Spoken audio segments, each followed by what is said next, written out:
Welcome, Dana, Dr. Desai, and Dr. Malhotra. Thank you so much for taking out time to join us today. Dana, women have the privilege to go first. So my first question is going to be to you. Dana, since the theme of this year's Mental Health Day is addressing psychological issues holistically, let us begin with trying to understand the term holistic. In your work, you blend different modalities. Primarily, your formal training is in psychology and integrative nutrition health coaching. Could you please tell us more about the relationship between nutrition and mental health? Uh, because there's a term that I've been, exposed to called nutritional psychology. Both nutrition and mental health are gaining a lot of prominence in digital media today. So can you, for the benefits of our audience, help us understand what does this holistic word mean? Thank you, Harvinder. If there is one word which would describe me, my personal and professional approach to life, I guess throughout my adulthood, it would certainly be the word holistic. So I'm always delighted and very passionate talking about it. So, although I would say that it has been somewhat overused of late, holistic refers to, as you mentioned, considering the whole person. So the body, mind, and spirit overall. And it is certainly absolutely relevant when addressing mental health as well. So, talking about different, as I call them, romantic relationships between different organs or systems in our body.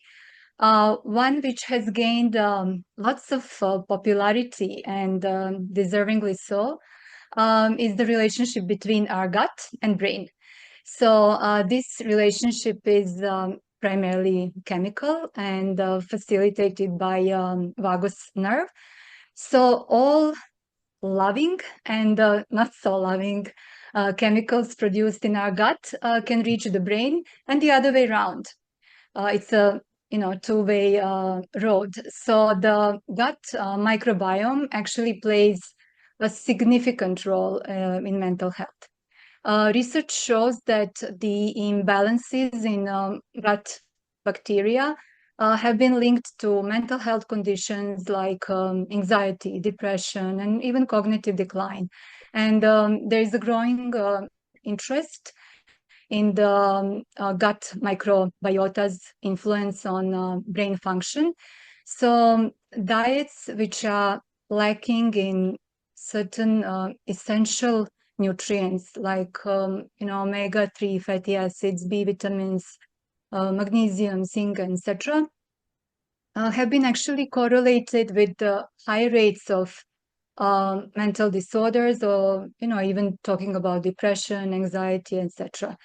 So deficiencies in these nutrients actually affect neurotransmitter production, primarily serotonin and dopamine, which are very, very important when it comes to depression and other mental health issues which need to be addressed. It is said that more than 90%, some people say even 95% of serotonin is actually produced in our gut.